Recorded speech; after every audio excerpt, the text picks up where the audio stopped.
गरीब हो या अमीर, उनका पीछा नहीं किया बल्कि मेरा पीछा किया है। समझे? उसके लिए जवानी कोई चीज ना थी। हालेलुया। इसको पॉइंट करेंगे, हम देखेंगे क्या बात है जी। अब ऐ मेरी बेटी मत डर। ऐ मेरी बेटी, बॉयज कह रहा है उस औरत को जो कि उसकी बीवी बनना चाहती है, और वो उसे क्या कह रहा है? ऐ मेरी जी। आगे चलिए। मत डर, मैं सब कुछ जो तू कहती है तुझसे करूंगा जी, क्योंकि मेरी कौम का तमाम शहर जानता है कि तू पाक दामन औरत है। अब सब कुछ मैं करूंगा का मतलब मैं बताऊं आपको, वो चाहती थी कि जो मेरा करावती है वो शादी भी करे और हमारी जो जमीन है वो भी छुड़वाए। बात समझ रहे हैं? क्योंकि बनी इस्राइल का हिस्से थे जमीन में, तो वो ये चाहती थी। तो कहता है जो तू चाहती है वो करूंगा, ये है मतलब इसका जी। आगे चलिए। और ये सच है कि मैं नजदीक का कराबती हूँ। हाँ जी। लेकिन एक और भी है जो कराबत में मुझसे ज्यादा नजदीक है। अब ये पॉइंट है, दो करावती हैं यहाँ पे। अब देखेंगे ये कौन कौन से। आगे चलिए। इस रात तू ठहरी रह। उसने कहा तू आ गई है मेरे पास, लेकिन मुझसे पहले उसका हक है। अगर वो तुझे कबूल करता ओके, नहीं करता तो फिर मैं जी। आगे। इस रात तू ठहरी रह। इस रात तू आई है, आधी रात आई हुई है और आधी रात को मेरी जाग खुली है, तो इस रात तू आई है तो ठहरी रह, रुकी रह। और सुबह को अगर वो कराबत का हक अदा करना चाहे, और जब दिन चढ़े सुबह आए तो कराबत का हक अगर वो अदा करेगा जो दूसरा कराबती है तो ओके जी। तो खैर वो कराबत का हक अदा करेगा। और अगर वो तेरे साथ कराबत का हक अदा करना ना चाहे जी, तो जिंदा खुदावन की कसम है मैं तेरे साथ कराबत का हक अदा करूंगा जी। पढ़ते जाएं। सुबह तक तू लेटी रह। हाँ जी। सो वो सुबह तक उसके पांव के पास लेटी रही जी। सामने और देखिए। पेशतर इससे कि कोई एक दूसरे को पहचान सके हाँ जी। उठ खड़ी हुई। कोई एक दूसरे को पहचान सके का मतलब वो नहीं आपस में एक दूसरे को पहचान सके, कोई सजे खबे वाला ये ना देख ले कि दोनों इधर थे। सुबह सवेरे। हाँ जी, सुबह सवेरे ही, वो वाली अर्ली मॉर्निंग, मुंह अंधेरे ही तूने लौट जाना है वापस, कोई हमें पहचान ना सके। आगे चलिए। इसमें भी रेवलेशन है, बताओ। क्योंकि उसने ये कह दिया था कि ये जाहिर होने ना पाए। जी। किसने? बॉयज ने कहा था कि ये जाहिर ना होने पाए। ब्राइड और दूल्हा का ज़हूर हर किसी पे जाहिर नहीं होगा। ये मेरा और आपका यस्सु है, और ये जो रूथ है ना कहती है मैं तेरी लौंडी हूं, ये मैं और आप हैं भाई। आगे चलेंगे जरा इस पे जी। आगे। ये जाहिर होने ना पाए कि कुलेहान में ये औरत खलिहान में जहां पर गंदम को या किसी अनाज को कूटा जाता है और दाना अलग किया जाता है, वो खलिहान होता है जी। आगे चलिए। कि ये औरत आई थी। हाँ जी। फिर उसने कहा उस चादर को जो तेरे ऊपर है ला और उसे थामे रह। किसको कहा? रूथ के पास भी एक थी, उसको कहा इसे थामे रह जी। जब उसने उसे थामा तो उसने जो के 6 पैमाने नाप कर उस पर लाद दिए। जो के 6 पैमाने यानी अनाज के 6 पैमाने नाप के उस पर क्या कर दिए? लाद दिए। 6 पैमाने दुल्हन के पास हैं भाई, 6 जमानों की तारीफ। आगे चलिए। फिर वो शहर को चला गया। हाँ जब वो अपनी सास के पास आई तो उसने कहा ऐ मेरी बेटी तू कौन है? वो शहर को चला गया। अब शहर कौन से को चला गया? मैं जाता हूँ और तुम्हारे लिए हाँ जी, ये वो वाला शहर। आगे चलिए। तब उसने सब कुछ जो उस मर्द ने उससे किया था अपनी किसके पास चली गई? वो शहर को चला गया, और ये किसके पास चली गई? सास के पास। सास के पास जी। तब उसने सब कुछ जो उस मर्द ने उससे किया था उसे बताया और कहने लगी कि मुझको उसने ये 6 पैमाने जो के दिए क्योंकि उसने कहा कि तू अपनी सास के पास खाली हाथ ना जा। हाँ जी। तब उसने कहा है मेरी बेटी जब तक इस बात का अंजाम का तुझे पता ना लगे तो चुपचाप बैठी रह, इसलिए कि उस शख्स को चैन ना मिलेगा जब तक वो इस काम को आज ही तमाम ना कर ले। आमीन। खुदावंद के कलाम का पढ़ा जाना सुना जाना हम सबों के लिए बाइस से बरकत। और इस बात के लिए मैं खुदावंद का शुक्र अदा करता हूँ। मैंने 15वीं आयत तक कहा था, भाई ने तकरीबन 18वीं आयत तक इसे पढ़ दिया है, और ये बात और भी ज्यादा वाज़ेह हो गई है। आमीन। मेरे अज़ीज़ों, खुदावंद इस कलाम के बायस मुझे भी आपको भी बरकत दे, और अगर किसी भी तरह का किसी भी मुश्किल का किसी पर भी कोई साया है तो यीशु के नाम से इस कलाम के जारी होने से आपकी जिंदगी से हट जाए। आमीन। तशरीफ रखिए, खुदा आपके साथ। हालेलुया। इससे पहले कि हम टॉपिक में आगे जाएं, इस बात को लेकर आगे समझने की कोशिश करें, मैं आज का आपको मौजू बता दूं। The desire of the bride, दुल्हन की ख्वाहिश, दुल्हन की ख्वाहिश, the bride of the desire of the bride, bride की जो ख्वाहिश है, दुल्हन की जो ख्वाहिश है, उस पर बात हो रही है। अब दुल्हन क्या ख्वाहिश कर रही है? दुल्हन की ख्वाहिश के मुतालिक हम देखें, यहां पर रूथ क्या है, प्रेजेंटेशन दे रही है, नुमाइंदगी कर रही है आखिरी जमाने की गैर कौम की दुल्हन। क्योंकि आप जानते हैं ये जो रूथ है ये मुआबी नस्ल से आई है, और मुआब जो है लूत की 2 बेटियों में से पैदा होने वाला एक बेटा था। उसकी पूरी नस्ल मुआबी कहलाई, और मुआबियों से खुदा खुश नहीं था, और कुछ अरसे तक खुदावन ने उन पर एक कानून की तलवार भी रखी कि इतनी नस्लों तक ये काबिल कबूल नहीं है मुझे मेरे घर में। आमीन।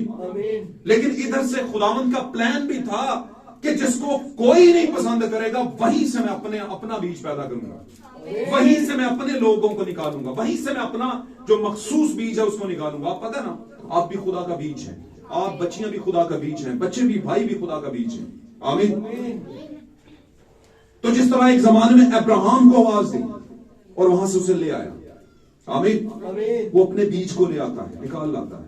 इसी तरह अगले आने वाले जमानों में वो मुआबी रूथ को और उसके साथ जो थी उर्फा थी, इन दोनों बहुओं को निकाल लाया एक प्लान के तहत।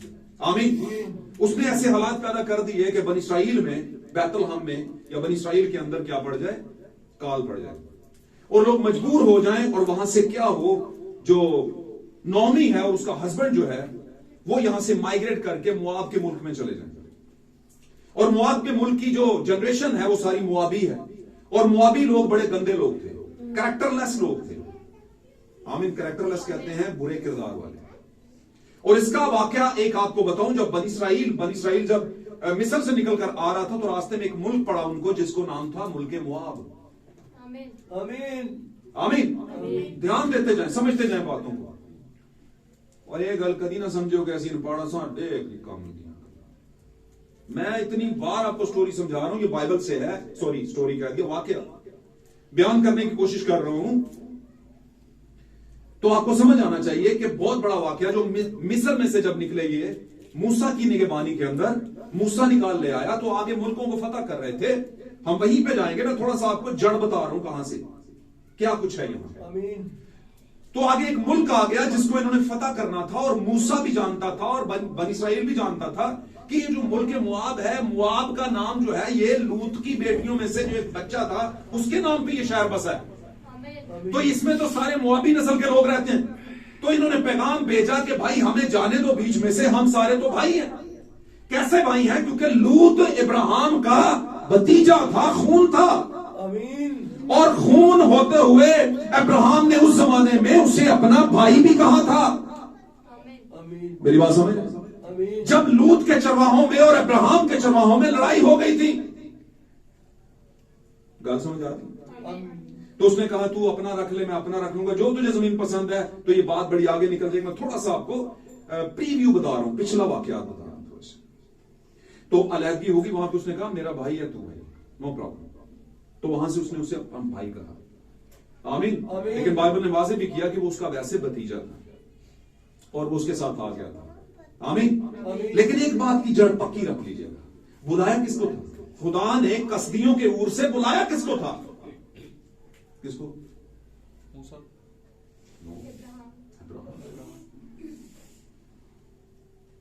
यहां बात अब्राहम और उसकी चल रही है, लूत की।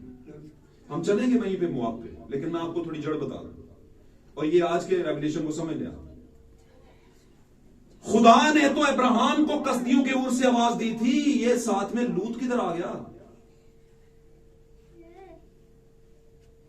जबकि हम देखते हैं कि साथ में लूत भी आ गया। इसका क्या मतलब? मेरे और आपके जमाने की जो नबूवत लेकर आने वाले, जिनको नबूवत का एक हक दिया गया, खुदा ने उसे एलाइजा की नबूवत दी, द स्पिरिट ऑफ एलाइजा, एलिया की रूह में जो नबूवत लेकर एक शख्स आ गया जिसको बहुत से आज लोग नहीं भी जानते, सॉरी नहीं मानते, जानते सारे ही हैं, जानते सारे ही हैं, मानते कम है। तो उसने एक बड़ी खूबसूरत बात की। उसने कहा लूत को बुलाहट नहीं थी। बुलाहट किसको थी? अब्राहम। और वहां पर लूत नाम नेहाद कलीसियों की तमसील है जो कि आज पूरी दुनिया में फैल चुकी है। और Abraham the bride of Christ की तमसील है, यीशु मसीह की दुल्हन की, जिसको कसदियों की ओर से बुलाहट हुई। और जिसको बुलाहट हुई, जिसके दिल में है मेरे भाई तू लड़ता क्यों है, जो चाहता है ले ले, जो जमीन तुझे चाहिए ले ले। ये किसकी खासियत है? मोहब्बत सब कुछ सह ले। मोहब्बत सब कुछ ग्रंथियों में उसका खोला। उसने कहा चाहे मैं आदमी और फरिश्तों की जुबानें बोलूं और नथिंग, कुछ भी नहीं हूं मैं। तो अब्राहम में क्या थी? खुदा की मोहब्बत, और उसके दिल को खुदा जानता था, इसलिए अब्राहम को बुलाया था। लेकिन लूत साथ में आ गया। आमीन। दूसरी तमसील मछलियों का, यीशु मसीह ने कहा एक तमसील देता हूं आसमान की बात से। एक शख्स ने जाल डाला, चाहता क्या था वो? अच्छी मछलियां। साथ में कौन सी आ गई? हाँ जी, मल्टीट्यूड्स, खिचड़ी, मिक्स, सारे इस चंगे हैं भाई, सब ठीक होते हैं। अगर ठीक ही होते हैं तो सबको बर्तनों में डालता। गल समझ आंटी? बोलो आमीन। हालेलुया। तो बुलाहट किसको थी? अब्राहम को। आज के जमाने में बुलाहट किसको है? दुल्हन को। सारे कहते हैं असी यीशु की दुल्हन कहते रहे, सारे कहते हैं हम भी जाल में आए हैं बाहर। सारे कहते हैं बुलाहट हमें भी अब्राहम के साथ थी। भाई किधर थी बुलाहट? तो अब्राहम को थी। वो आ रहा था, आपने भी साथ में ले लिया रास्ता, और आपने कहा हम भी मसीही होते हैं, हम भी फलां मिशन के होते हैं, नो प्रॉब्लम। आते जो भाई, खुदा ने तो दो यहूदा को नहीं निकाला था कि चला जा इधर से दफा हो जा। नो, वक्त ने बता दिया कि यहूदा तेरी इसमें जगह नहीं है। आमीन। कहीं पर रसूलों ने यह नहीं कहा कि हननिया और सफीरा दफा हो जाओ, नहीं। वक्त ने बता दिया कि हकीकी कलीसिया में सफीरा और हननिया की कोई जगह नहीं, मेक बिलीवर्स की कोई जगह नहीं, बनावटी ईमानदारों की कोई जगह नहीं। पादरी कभी भी कानून नहीं काटेगा, हकीकी पादरी कभी भी नहीं निकालेगा, लेकिन वो बताएगा जरूर। और अगर बताएगा नहीं तो फिर वो हकीकी नहीं, फिर वो सही खादम नहीं। फिर दुनिया में भी शायद उसे कुछ मामला भुगतने पड़े और आगे भी जाके भुगतने पड़े। हालेलुया। तो हम यहां जमीन पर क्या कर रहे हैं? अगली मौत से बचने के लिए, क्योंकि लिखा है दूसरी मौत बड़ी खतरनाक है। दूसरी मौत के बाद तौबा नहीं, पहली मौत के बाद तौबा है। अब पहली मौत में कौन सी कह रहा हूं? जो दो बार पैदा होता है वो एक बार मरता है, और जो एक बार पैदा होता है वो दो बार मरता है। मेरी गल समझ, एक बार मां के पेट चो पैदा होने, एक बार यीशु मसीह चो पैदा होने, दो बार पैदा होने बपतिस्मा के जरिए। तो फिर हम पर एक ही मौत आती है, वो कौन सी? बदन, जिस्मानी। और जब हम एक बार पैदा होते हैं और तौबा करते ही नहीं, फिर हम दो बार मरते हैं, एक बदनी तौर पर, एक दूसरी मौत में, अबदी मौत, जो जब अदालत के बाद होगी। समझ रहे मेरी बात? हम चलते हैं उधर ही वापस, शॉर्ट करता हूं मैं जितना शॉर्ट कर सका। तो हम क्या कर रहे थे? द डिजायर ऑफ ब्राइड, दुल्हन की ख्वाहिश। अगर आप कहते हैं कि हम मसीह की दुल्हन है, मसीह की दुल्हन का एक्चुअली हिस्सा है, और हम आने वाले वक्तों में यीशु के साथ आसमानों में जाएंगे, अगर आप ऐसा ईमान रखते हैं, तो फिर क्या हालात हैं? फिर आपको इन बातों में से अपने लिए रेवलेशन निकालना पड़ेगा, आपकी ख्वाहिश क्या है।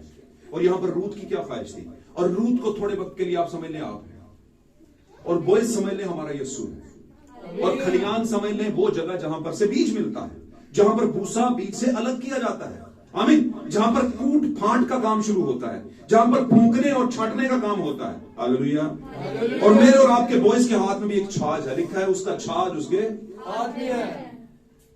वो गहियों को तो क्या करेगा? खत्ते में डालेगा, और बूसी को यानी तूड़ी को उस आग में जलाएगा जो बुझने की नहीं है, लेकिन बुझने से, जलने से पहले उन्हें उड़ाएगा।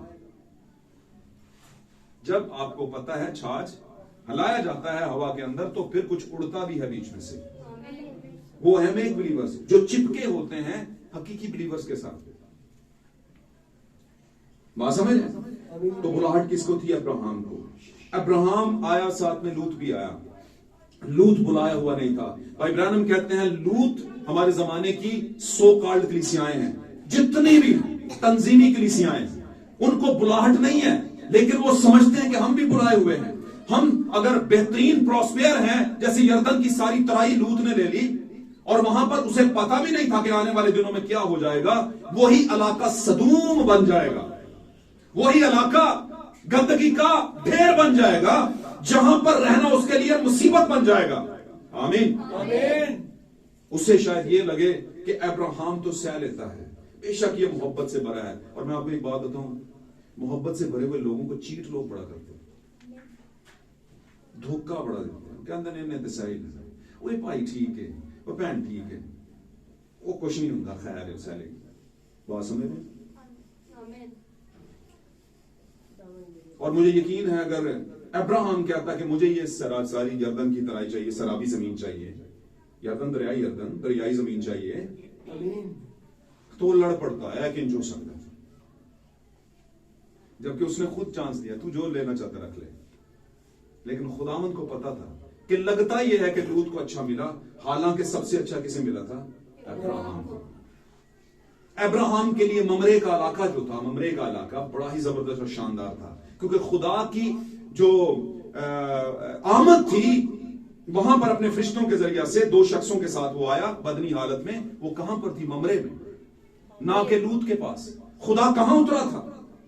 ममरे में। किसके पास? अब्राहम के पास। जब आया तो उसने उसको चेंज किया, उसके बदनों को उनको चेंज कर दिया। बॉडी चेंज रेवलेशन है ये, बदनों की तब्दीली का रेवलेशन है ये। और इससे पहले कि वो लूत को तबाह करता, सो कॉल्ड कलीसियाओं को आग लगाता, आमीन, उसने अपने आप को सच्चा रखने के लिए दो शख्सों को वहां पर भेज दिया। आमीन। और भाई ब्रैनन कहते हैं कि ये दो शख्स अपने जमाने के बिली ग्राहम और ऑल रॉबर्ट हैं, जो कि नाम निहाद कलीसियाओं के पास आए। आज पूरी दुनिया की कलीसियाएं उनका नाम लेती हैं।